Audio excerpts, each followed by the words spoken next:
Bambang Pamungkas, seorang pemain sepak bola yang sangat legend di ranah Indonesia. Legenda terbaik sepanjang masa. Ya sebenarnya sih masih banyak legend-legend Indonesia yang terbaik ya, seperti Kurniawan Dwi Wilianto atau Buas Salosa. Tapi ini satu nama yang tadi gue sebut di awal, Bambang Pamungkas, merupakan salah satu yang terbaik dalam hal apapun.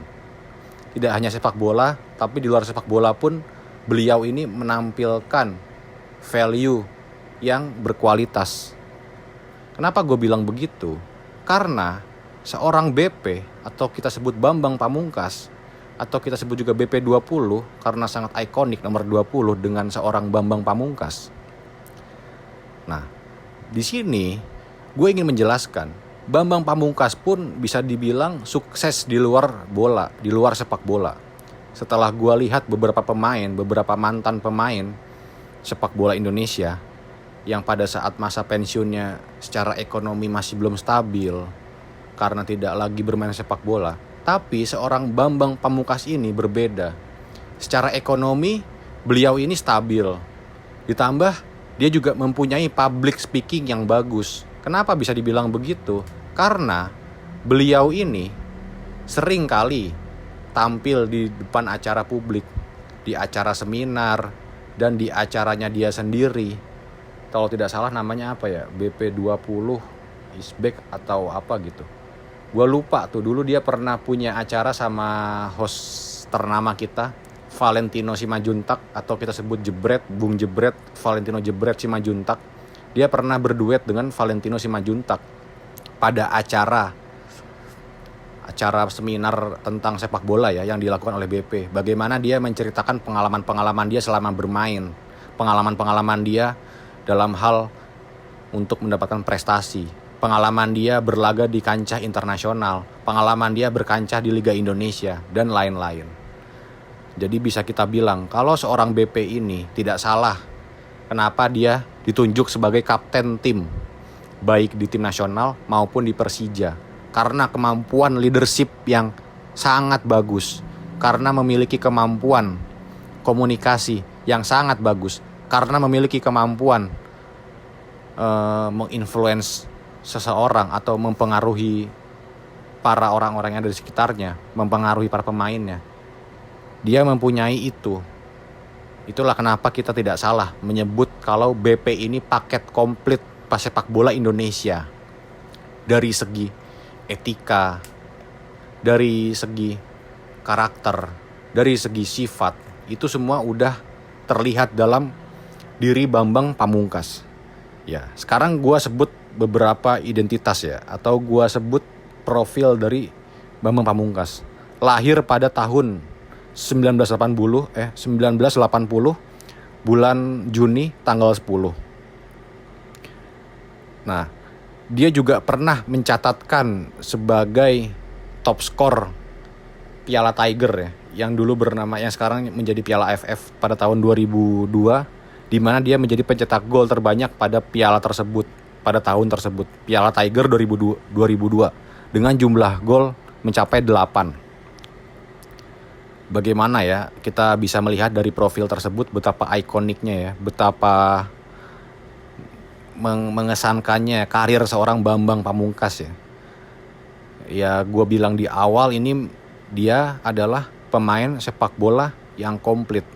Dan terlepas dari itu, dia pun juga membuat suatu karya tulis, yaitu buku. Dia pernah buat buku yang berjudul Kala Jemariku Menari. Jujur, gue belum pernah baca bukunya, tapi gue lihat di beberapa review di YouTube, di Google, dan di sumber-sumber lainnya, mereka semua yang pernah membaca buku Bambang Pamungkas, yang pernah membaca buku Kala Jemariku Menari, atau orang-orang yang pernah membeli buku tersebut, mereka mengatakan bahwa buku ini bagus. Ya kalau tidak salah buku ini menceritakan pengalaman Bambang Pamungkas dari masa kecil. Hobi dia apa, karakter dia gimana, prestasi dia di sekolah gimana. Oh iya, ngomongin soal prestasi, gue sedikit berbicara di luar konteks buku tadi ya. Ini berbicara soal prestasi dia di masa sekolahan. Kalau tidak salah, gue pernah denger di salah satu podcast di Vindes. Waktu itu pernah ya, Bambang Pamungkas diundang oleh Vindes. Di YouTube-nya Vindes, dia pernah bilang ketika dia sekolah, ketika dia masih berada di masa sekolah, di dalam jenjang SD, SMP, atau SMA, dia ini atau beliau ini, sorry gue sebut beliau ya, gue tadi sebut dia, sekarang gue sebut beliau karena orang yang terhormat. Beliau ini memiliki prestasi akademik yang sangat luar biasa. Gue kan selama ini jarang ya mendengar pesepak bola yang dia berkualitas tapi mempunyai prestasi akademik yang luar biasa. Dan gue lihat kualitas ini ada dalam diri Bambang Pamungkas.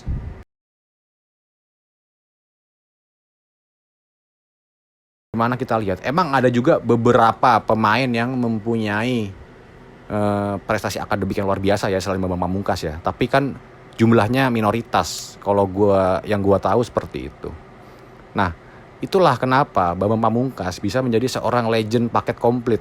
Tidak hanya dalam sepak bola, tapi di luar sepak bola pun dia bisa menampilkan karisma, wibawa, pengaruh sosial yang luar biasa dan masih dicintai oleh fansnya sampai saat ini, dan namanya tidak akan pernah terlupakan, timeless, sepanjang waktu, terkenang sepanjang masa. Jadi kalau gue rasa ini bisa dibilang pahlawan nasional ya. Mungkin beberapa orang bilang, atau diantara kalian atau orang yang dengar ini, pernyataan gue ini sedikit berlebihan atau lebay, tapi ya gue rasa kalau gue melihat kiprah dia itu sesuatu yang wajar begitu. Ditambah dia pun juga pernah menjadi pemain Selangor, bermain di Liga Malaysia, dan dia berhasil mencatatkan dirinya sebagai top scorer Liga Malaysia pada saat itu. Gue lupa itu tahun berapa ya, kalau tidak salah tuh antara tahun 2005 atau 2007, dimana di situ dia menciptakan 42 gol ya dalam rentang waktu dari tahun 2005 sampai 2007 dengan mencatatkan jumlah caps 63 pertandingan. Setelah itu dia balik ke Persija, Pelita Bandung Raya, Persija, dan karirnya sangat mentereng dengan jumlah gol yang sangat luar biasa begitu. Dan di tim nasional pun kiprahnya dia mencatatkan sebagai striker top Indonesia, striker sepanjang masa, karena dia adalah seorang top scorer Indonesia sepanjang masa dengan jumlah 38 gol. Jadi BP ini adalah pemain sepak bola, pemain timnas Indonesia yang menciptakan gol paling banyak di antara para pemain-pemain yang pernah membela timnas. Itulah prestasi-prestasi dari Bambang Pamungkas. Oh iya, tadi gue ulang sedikit lagi ya. Berbicara tentang prestasi akademik Bambang Pamungkas. Dia pernah bilang kalau tidak salah, prestasinya itu adalah selalu mendapatkan ranking 3 terbaik di kelas. Itu kan sesuatu yang hebat, sesuatu yang luar biasa. Biasanya kan seorang pemain sepak bola ketika masa sekolah pasti prestasi akademiknya hancur karena dia fokus ke sepak bola. Tapi tidak dengan BP. Dia bisa berjalan beriringan. Dia bisa menyeimbangkan antara kehidupan di sekolah dengan kehidupan di sepak bola. Dan itu. Dan ada satu fakta menarik lagi. Ya ini sumbernya gue denger dari podcast Bambang Pamungkas dengan Vindes. Di YouTube-nya Vindes. Dia pernah ditegur oleh bapaknya karena bermain sepak bola tidak memakai sepatu. Ya kita tahu lah, kita semua yang pernah bermain sepak bola pada masa kecil ya, pada masa SD SMP, emang bermain bola itu lebih enak nyeker bahasa gampangnya, atau nggak pakai alas, nggak pakai sepatu, lebih gampang, lebih ringan ya. Jadi kita merasa kalau kita main nyeker tuh lebih lengket dengan bola gitu ya kan. Nah tapi kan kalau dalam pertandingan profesional, dalam konteks profesional, sepatu itu wajib, sepatu itu penting. Dan dulu juga gue pernah denger ya soal tentang masalah sepatu bola ya, masalah pemain yang tidak mau memakai sepatu. Kalau tidak salah, India pernah didiskualifikasi gara-gara pemainnya tidak pernah memakai sepatu bola. Gue lupa itu Piala Dunia tahun berapa ya, kalau tidak salah itu ajang apa ya. Iya, kalau tidak salah itu adalah ajang Piala Dunia. Nah itu satu contoh. Nah sekarang kita balik ke Bambang Pamungkas. Jadi dia dimarahi oleh ayahnya. Kalau lo mau bermain bola, lo harus pakai sepatu. Sampai dia dibelikan sepatu mahal oleh ayahnya. Dan sampai kadang BP ini masih nakal ya, namanya masih bocah, dia sengaja bermain bola gak pakai sepatu. Dan ketahuan ayahnya, dimarahilah, ditegur habis-habisan BP. Kalau dia tidak mau memakai sepatu lagi, maka sepatu ini akan dibakar. Dan akhirnya di situ BP pun memakai sepatu bola. Dan akhirnya sampai sekarang, semenjak dia tobat memakai sepatu bola, akhirnya dia menjadi top skor Indonesia, menjadi seorang pemain sepak bola Indonesia terbaik sepanjang masa. Itulah pentingnya nasihat orang tua ya. Makanya jadi buat kalian nih, terlepas dari kehidupan Bambang Pamungkas, poin yang bisa kita dapat adalah kita harus selalu mendengarkan nasihat orang tua ya, selama itu positif. Karena itu sangat berhubungan dengan kesuksesan kita di masa depan. Ya contohnya adalah Bambang Pamungkas. Nah, setelah itu juga ada lagi kisah menarik dari seorang Bambang Pamungkas. Bagaimana ketika Indonesia melawan Uruguay, di situ Bambang Pamungkas disoraki oleh satu penonton disoraki oleh seluruh fans timnas yang ada di GBK. Disoraki bu, kenapa? Karena pada saat itu Bambang Pamungkas sudah habis karirnya. Beliau pada tahun 2010 ya kalau tidak salah itu sudah memasuki umur 30 tahunan ke atas. Jadi bisa dibilang, dan beberapa penikmat sepak bola dan beberapa pengamat menyatakan bahwa karir BP ini sudah habis. Apalagi ditambah ketika dia bermain melawan Uruguay, ketika dia bermain bersama timnas Indonesia melawan Uruguay, dia bermain bukan di posisi aslinya. Dia bermain sebagai seorang playmaker, bermain sebagai seorang second striker. Di belakangnya Boas Salosa. Tapi dia berhasil mencatatkan assist untuk gol Boas Salosa ke gawang Uruguay.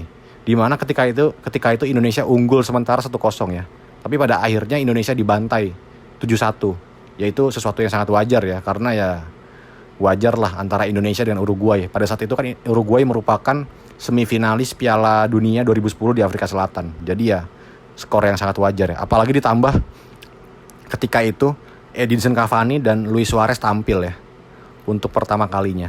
Dan fakta menariknya adalah Edinson Cavani dan Luis Suarez kalau tidak salah, mereka sama-sama mencatatkan hat-trick, 3 gol. Jadi sebagian besar gol Uruguay dicetak oleh duet striker terbaik Uruguay, Edinson Cavani dengan Luis Suarez.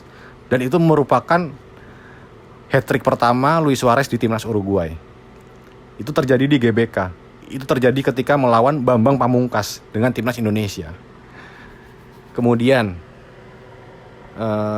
pada Piala AFF 2010, bagaimana BP berhasil mencetak 2 gol penalti untuk membalikan keadaan yang membuat Indonesia menang 2-1 atas Thailand, dan berhasil memulangkan Thailand pada Piala AFF 2010 pada babak penyisihan grup. Kita tahu semua ya, bahwa sebagai eksekutor penalti itu merupakan tanggung jawab yang sangat luar biasa, mempunyai beban mental yang sangat luar biasa. Kenapa? Karena kalau itu tidak gol, maka habis sudah. BP pasti bakal dibully habis-habisan oleh fans timnas. Tapi dia berhasil menciptakan 2 gol penalti di ujung akhir laga. Bagaimana ketika itu timnas ketinggalan 1-0 oleh Thailand, dan BP berhasil mencatatkan namanya di papan skor, berhasil mencetak 2 gol kemenangan lewat penalti. Ya walaupun lewat penalti tapi tetap saja gitu kan. Mungkin beberapa orang mencibir penalti, tapi tetap saja guys, penalti itu gak segampang itu. Karena kalau kita ditunjuk sebagai eksekutor atau algojo penalti, itu bebannya sangat luar biasa. Bagaimana kalau tidak gol? Itu sangat menentukan, sangat vital dalam menentukan pertandingan. Dan kalau kalian lihat pada saat itu bagaimana ya, terlihat sekali ya wajah tegang dari Bambang Pamungkas sebelum menendang tendangan penalti. Itu sangat tegang luar biasa gitu. Bagaimana dia harus menciptakan gol di hadapan ribuan supporter Garuda, dan dia berhasil mengemban amanah tersebut. Itu sesuatu yang sangat luar biasa juga begitu. Tuh. Dan kalau kita bicara BP, nggak menarik kalau kita nggak berbicara tentang kemampuan headingnya ya, kemampuan sundulan bolanya. Sesuatu yang sangat ikonik ya, sesuatu yang sangat jarang dimiliki oleh pemain timnas, kemampuan sundulan bola ya. Sesuatu yang sangat jarang dimiliki oleh kemampuan striker timnas. Bagaimana BP dengan tinggi badan yang nggak begitu tinggi gitu. Gue lupa tinggi badannya berapa ya, mungkin kisaran 170-an apa 168. Kalau tidak salah sekitar segitu. Tapi dia beberapa kali berhasil menciptakan gol lewat sundulan dengan lompatan supernya, lompatan jarak jauhnya. Bukan jarak jauh sih, lompatan tingginya yang kurang lebih bisa mencapai semeter lebih lah ya. Setengahnya lompatan CR ya. Kalau CR kan wajar karena dia mempunyai postur yang sangat tinggi. Ini seorang BP loh. Bagaimana yang gue ingat ketika golnya melawan Kuwait di ajang kualifikasi Piala Asia 2011 ya kalau tidak salah. Iya, di ajang kualifikasi Piala Asia 2011. Bagaimana ketika itu Indonesia bermain melawan Kuwait dan Indonesia berhasil unggul 1-0 lewat gol BP 20. Dan gol itu berasal dari corner kick, tendangan corner ya, yang dilesakkan, yang ditendang oleh Ismet Sofyan. Nah disinilah yang gue bilang ya, partner BP terbaik selain duetnya Aliuddin di Persija yaitu Ismet Sofyan. Bagaimana kita sering kali melihat Haji Ismet mengirimkan umpan-umpan cantik, umpan manis kepada seorang BP. Umpan cantik yang selalu berhasil dilesakkan menjadi gol ya. Berhasil disambut oleh BP dengan sundulan. Itu merupakan duet yang gak pernah dilupakan sepanjang masa ya. Duet Ismet dengan Bambang Pamungkas. Ismet dengan umpan manisnya, umpan cantiknya, BP dengan kemampuan headingnya, kemampuan sundulannya. Itu sesuatu paket komplit ya. Sesuatu yang sangat cocok, sesuatu yang match, sesuatu yang emang bisa dibilang itu paket paling bagus, paket paling komplit baik di Persija maupun di Timnas Indonesia. Kita yang pernah menonton Timnas atau menonton Persija, pasti setiap ada free kick, setiap ada tendangan sudut, selalu meneriakan nama Ismet. Karena mereka selalu berharap Ismet lah yang selalu menjadi algojo. Dan Ismet ini merupakan algojo sepanjang masa. Algojo sepanjang masa untuk Bambang Pamungkas. Yang gak hanya untuk Bambang Pamungkas aja sih. Beliau juga pernah, Haji Ismet ini juga sering kali menciptakan gol lewat tendangan bebas, tendangan jarak jauh. Tapi dia juga sering menciptakan crossing yang manis, umpan-umpan cantik, umpan lambung yang manis. Yang dimana itu berhasil disambut oleh Bambang Pamungkas dengan kemampuan headernya, dengan kemampuan headingnya. Itulah yang menarik ya. Jadi di sini kesimpulan yang ingin gua katakan, BP, pemain paket komplit Timnas, dia bisa punya kemampuan heading yang sangat bagus. Di luar sepak bola dia menjadi pembicara di berbagai macam acara. Dia juga membuat karya tulis, membuat buku. Ada 2 buku kalau tidak salah. Tapi yang gue inget tuh buku pertama dia, Kala Jemariku Menari. Judulnya pun cantik, manis, layaknya gol BP, ya kan? Kala Jemariku Menari. Di situ kalau tidak salah ya, gue belum pernah baca bukunya, tapi gue pernah dengar dari orang yang pernah baca bukunya. Itu dia menceritakan bagaimana pengalaman Bambang Pamungkas panjang hidupnya, terutama di luar sepak bola. Dia mempunyai bakat lain. Dia ternyata selama ini sebenarnya bercita-cita bukan jadi pemain sepak bola. Dia ingin menjadi seorang koki. Bayangkan saja loh. Dia ini sebenarnya pengen menjadi seorang koki, tapi di ujung karirnya, tapi pada kenyataannya dia menjadi pemain sepak bola Indonesia terbaik. Itu kan hal yang unik. Jadi beliau ini mempunyai kemampuan di luar sepak bola yang sangat bagusnya. Dan gue juga pernah lihat di YouTube-nya Bambang Pamungkas, dia pernah bernyanyi, bermain gitar, bermain piano. Wah, bagus banget nih orang nih. Bisa nyanyi, bisa main gitar, bisa main piano. Terus bisa bermain sepak bola, bisa nyundul bola. Wah, gue rasa ini emang striker Timnas sepanjang masa. Dan gue gak salah ya kalau BP ini bisa dibilang sebagai pahlawan nasional dalam sepak bola Indonesia. Dan satu hal lagi, terakhir, ketika Bambang Pamungkas pensiun dari dunia sepak bola pada tahun 2019, ketika itu pertandingan melawan Persebaya. Gue lupa tanggal berapa, bulan apa, yang jelas pada tahun 2019. Dimana ketika itu Persija kalah 4-2 dari Persebaya di GBK. Tapi yang sangat memorable itu adalah ketika BP mengucapkan kata-kata terakhirnya, kata-kata penutupnya sebagai pemain sepak bola. Yang gue ingat kalau tidak salah itu kata-kata terakhirnya adalah, saya ingin menjadi seorang pria sejati. Izinkan saya untuk tidak menangis. Biarkan hati saya berdarah, tapi wajah saya tersenyum. Kalau tidak salah seperti itu ya kata-katanya. Itu sangat wow. Kata-kata yang sangat bagus, kata-kata yang bakal dikenang sepanjang masa oleh fans Persija ya, dan fans Timnas. Dan ketika itu semua pemain sangat respect. Semua pelatih ofisial baik dari Persebaya maupun dari Persija itu mereka sangat mengagumi ya kemampuan public speaking seorang Bambang Pamungkas, bagaimana dia bisa menciptakan kata-kata manis, kata-kata yang membangkitkan gairah, kata-kata yang membangkitkan semangat sepak bola yang dilontarkan oleh seorang Bambang Pamungkas. Dan ini sangat berbanding terbalik ya. Gue tidak mendiskreditkan, tapi kalau kita lihat Haryono ketika mengucapkan kata-kata perpisahan dengan Persib Bandung, gue pengen ketawa dengernya. Yaitu sesuatu ya bisa dibilang stand up comedy gitu kan.